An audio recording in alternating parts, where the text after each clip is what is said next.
30 avril 1975.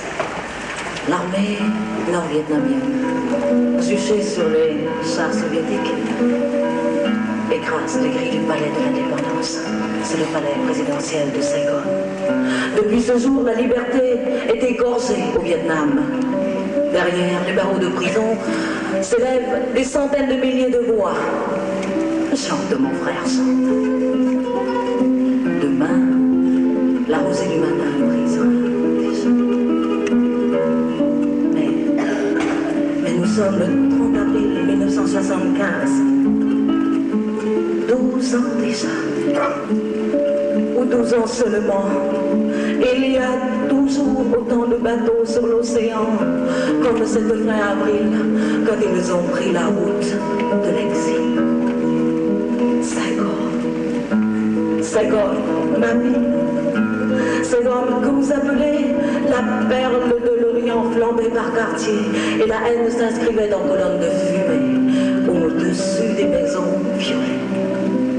Oh, Saigon, ma vie. Saigon n'avait plus de larmes pour pleurer ses enfants qui se suicidaient pour ne pas l'avoir bavoué.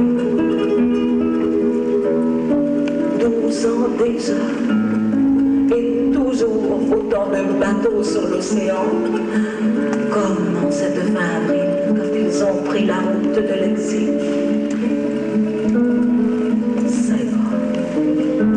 Saigon, ma vie. Saigon ne savait pas encore, et c'est le suprême sursis des condamnés à mort, ce qu'est la délation. Saigon semblait avoir perdu la raison, et ses enfants couraient dans ses rues éventrées, ses enfants couraient, hagards, tremblants, effarés, car ils connaissent déjà la cruauté de ceux-là qui prétendent les libérer.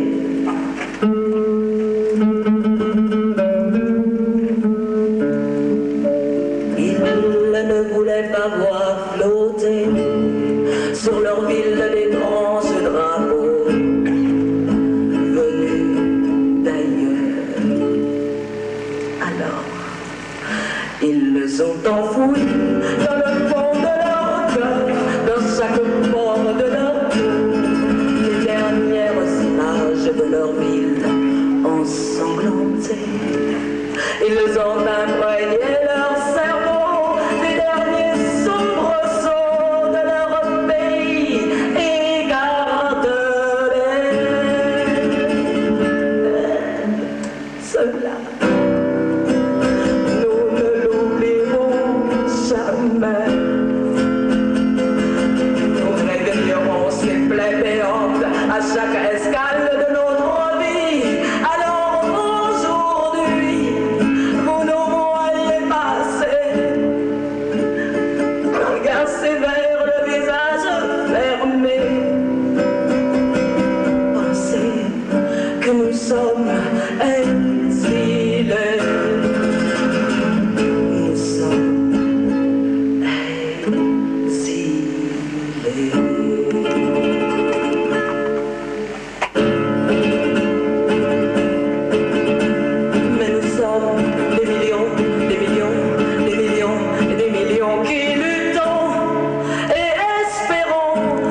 desire.